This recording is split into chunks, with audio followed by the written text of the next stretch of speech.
Hello! So, in this video, I kind of just want to explore what the Taylor series is actually saying in a little bit more detail, okay? And the way which I'm going to do that is actually by trying to hopefully build a picture in your mind of kind of what the Taylor series is literally doing, and I'm going to do that via graphs and things like that.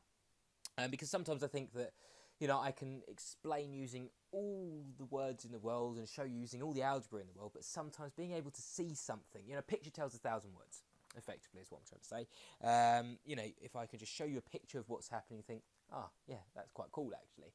And just show you what the Taylor series is doing. So I've kind of shown you the ideas behind the Taylor series. Okay, I've got the Taylor series written down here up until the third order, so the power of 3. Okay, and I want to kind of show you what's happening. So I'm going to do it basically term by term. So the first things first, I'm just going to consider f of x equals f of a. So in other words, I'm just considering the Taylor expansion, the first, I suppose, the first term Taylor expansion. So just imagine if I'm expanding the Taylor series out, okay, but I only get as far as the first term. So I only get as far as f of x equals f of a. Okay, well, what is this saying? What is this saying? Well, this is effectively saying that my function is just equal to a particular value. F of a will just be a particular value, right? So if f of x is just equal to a particular value, then it's just going to be a horizontal flat straight line. Okay, this is effectively just saying like y equals some value. Let's call it b. Okay, so in other words, it's just going to be a flat horizontal line. So flat line. Yeah, and I've got a graph down here where I can kind of draw what's going on. Okay, so if I just draw my flat horizontal line on here, let's see how I do. There we go, that looks okay. Okay, so that is my first term. That is my term f of x equals f of a. Okay, that's my first term expansion. Okay, so in other words, this bit here. Okay, that's my first term expansion. That's just a flat line. Okay, now I'm going to look and see what happens if I look at now not just the first term but also the second term as well. So in other words, that. So I need to look at my highest kind of power. I need to look at that. So effectively, what do I end up with? I end up with f of x equals f dash of a, okay, times x minus a. Sorry, no, that's not right. I've got my first term. F of a plus f dash of a times x minus a. Okay, so effectively I'm just looking at this now. So I'm looking at my first kind of couple of terms expansion. So what am I going to end up with? Well, hopefully you can see that if I expand this out, effectively what I'm going to end up with is a linear function. Okay, I've sort of just changed back to black because I think, just in case you can't quite see it in the red. So let's just expand this thing out. So what am I going to end up with? This is going to be f of a. F of a is just going to be a number. Okay, and I'm going to call that number, I don't know, let's call it c. Right, so f of a is just going to be a value. It's just going to be a number. So I'm just going to call that number c. It's going to be a constant number. It's not going to change. Likewise, f dash of a. So f of a is c. F dash of a, I'm going to call that a number as well. And I'm going to call it, I don't know, it's just going to be a number as well. So I'm just going to call it b. Yeah, the derivative of a function, put a number in, it's going to get a number out. Okay, so that's going to be a number as well. So I'm going to call it b. Now this makes it easier to expand. So I end up with plus b lots of x minus a. Alright, so if I just expand this out, I end up with bx minus ba. Yeah, do a little bit of rearranging. I end up with bx minus ba plus c. Okay, that is all constants. B, A and C are all constants. Sorry, that should be a minus in there. So effectively what I end up with at the end, if I just change that to a minus actually, just because I've taken a minus out. So effectively what I end up with at the end is just a constant. Okay, just a constant. And here, my x is a variable multiplied by some number. So effectively this is in the form of y equals mx plus c. Yeah, you happy it's in the form y equals mx plus c? Here's my mx, yeah, my bx, my mx, and this is my plus c effectively, my constants hanging around at the end. Okay, so this means that basically, if I consider the second expansion, so in other words, this red line here, so so second order expansion of Taylor series, I get not just a straight line. I've kind of improved upon the straight line. I instead get get a line with a gradient. So a sloped line, let's say. Yeah, a sloped line, so a line with a bit of a slope. Okay, so there we go. So I'll just draw that in for you. Okay, so let's have a look. So in other words, we just, so here's my point here. So I want basically a line with a slope going through, like, oops, where's my line go? Okay, just draw through again. Let's have a look, go away. Let's try that. Right, bear with me. So there we go, we get a line with a slope basically. So this is f of x equals f of a, so my second order expansion, so plus f dash a x minus a. Okay, so my second order expansion, I get a line with a slope. So already kind of I'm getting a better approximation of the function. Now let's see what happens if I look at my third order expansion. In other words, my first three terms, so f of x equals f of a plus f dash of a x minus a plus f double dash a over 2 factorial times x minus a. So let's write that out. Okay, so I end up with this. Well, hopefully you can see that if I expand this out, if you bear in mind that f of a, f dash of a, and my f double dash of a over 2 factorial, they're all just numbers. Okay, so when I expand this out, what's the highest order I'll end up with? Well, I'll end up with x squared. Yeah, because I've got a squared there, so and I've got an x in there. So when I expand this out, my highest power in my expansion will be x squared. So therefore, this will now be a quadratic. It's meant to say quadratic. Okay, so when I come down onto my graph, and if I draw now a quadratic around my point, look what happens. Alright, so I draw a quadratic around my point. This is effectively what's happening. So let's have a look, see what happens. Something like that. Okay, so this is f of x equals f of a plus my first expansion x minus a. Okay, plus my second derivative over 2 factorial x minus a all squared. Okay, so hopefully you can see now that I'm kind of getting more curved now. Okay, perhaps that wasn't the best drawing in the world, but we'll see it in a bit more clarity later on when I've kind of got it written up in neat. This is effectively what's happening now. Okay, now let's look at I've expanded up to the third order, so let's look at what happens in the last one. Hopefully, I haven't really got much space in here, but hopefully you can see if I consider the third expansion, what do I end up with? So I end up with all of these third order expansion. Well, the highest power is fairly obviously going to be cubed, right? So I'll end up with a cubic graph. So if I come down here and try and draw a cubic graph on, I end up with something like this.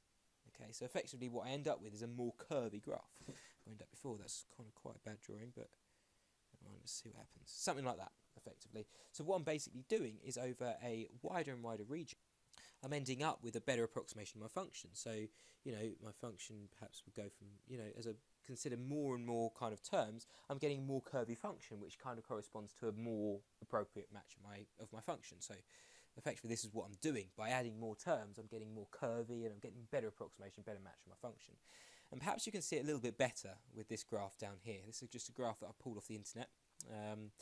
It's by the looks of things, where's the origin? Here's the origin here. So this is passing to the origin here, passing to this one. It's a sine graph. Okay, it's a sine graph. Okay, and effectively just by adding more and more terms, you're getting a better approximation of the function. So say, for example, if this was, my straight line, would just go straight through the middle here. My quadratic would go something like that as well. So effectively, let's just have a look and see what happens. So with this expansion, let's just say my first expansion or my second expansion was, with this red straight line. Well, look what happens with this red straight line. So we kind of come along here. Where is it matching the function? Well, it's matching the function between that point and that point, I think. Yeah, between that point and that point, right? So therefore, what width and what range am I matching the function for that function? Okay, so that's kind of, if you like, my first or second. So that's kind of like a few terms expanded. Okay, then as I expand more terms, by the looks of things, I get this orange graph. I kind of am reluctant to say like the first term expanded, the second term expanded, because I think what they've actually done here is omitted some terms because it doesn't always fit exactly. But they've just stuck with the relevant terms, and I think it shows it relatively nicely. So this is their first attempt, their first expansion attempt. So now let's look at this orange graph. Kind of it comes down here, kind of comes up here, and back down here. So where does it match the function exactly? It kind of matches it between, I don't know, about there, and where does it match it? Oops, let's get rid of this annotation now to see. It matches it kind of between there, I'd say, and there actually. So let's just try and draw on the range which it's matching. It's matching sort of like that. Okay, so that's kind of a further expansion. Let's call it the second expansion. Okay, so it's a little bit wider. It's matching the function over a little bit of a wider interval. Let's look at the third one, which looks like the green graph. Okay, so effectively the green graph kind of comes down here, up here, and down here. So where does it match the function? Well, it matches the function between that point and that point by the looks of things. So let's have a look at what kind of range are we looking at. So we're looking at, that kind of range by the looks of things. So that's the third expansion that we're considering. Okay, so as you can see, hopefully you're getting a wider and wider expansion. Let's consider the blue graph now. Well, the blue graph is matching the function between that point and that point by my eye. So let's just try and draw this on. So we end up with, what do we end up with? Something like that, don't we? There we go. So that's the fourth expansion. Okay, so again, a little bit wider. Let's look at now what's the next expansion going to be? It looks like I don't know, maybe the purple expansion. Yeah, we've done the blue expansion, so probably the purple expansion is next. So it looks to my eye between that point and that point, right? So let's have a look. So there we are, it's matching the function between there and there. So the next expansion is between there and there. And let's just look at the final one, which is the pink expansion. You get the idea, hopefully. It's between kind of there and there. So let's just draw that in. So that's kind of the range of values for which this expansion is mapping this function. Okay, so basically, as we consider a further and further expansion, what we're doing is we've got a better approximation of the function over a wider range. That's all that's happening with the Taylor series expansion. And I've kind of hopefully shown you with this example how we kind of with each expansion we're getting kind of a more curvy graph. Okay, and so kind of, hopefully you can see now with this kind of actual proper example, properly drawn example, that with more terms we effectively get a better approximation of the function. And actually sometimes we only need, say for example if we're only looking at specific range, so for example from there to there, we only need, how many expansions? 6 expansions. You only need 6 expansions to get from there to there. Like I say, I don't think this is kind of the true Taylor series approximation, but it's a good illustration of actually what's happening, if you want to look at that. All right. Now, notice one condition. One condition is that if we want to expand a function using the Taylor series, it has to be infinite differentiable, because if we kind of come up to this Taylor series, our Taylor series friend up here, Taylor series expansion here, notice that, we're taking the derivative. So this is like, if you like, the first derivative, this is the second derivative, third derivative, fourth derivative, keep on going. In general, we need to take, an infinite number of derivatives if we want an actual match of this function. If we want a proper match of this function, because it's an infinite series, we need to take an infinite number of terms. And actually, quite a lot of the time, we will just generalise rather than writing ... We'll just write what would we write? We'd write HOT plus HOT, which just stands for higher order terms. So there'll be loads and loads of higher order terms added. But in general, we can keep on adding to infinity, strictly speaking, in order to approximate this function exactly, right? But in general, this is a really useful thing to use, because we can approximate the function over any range which we, over a desired range that we want.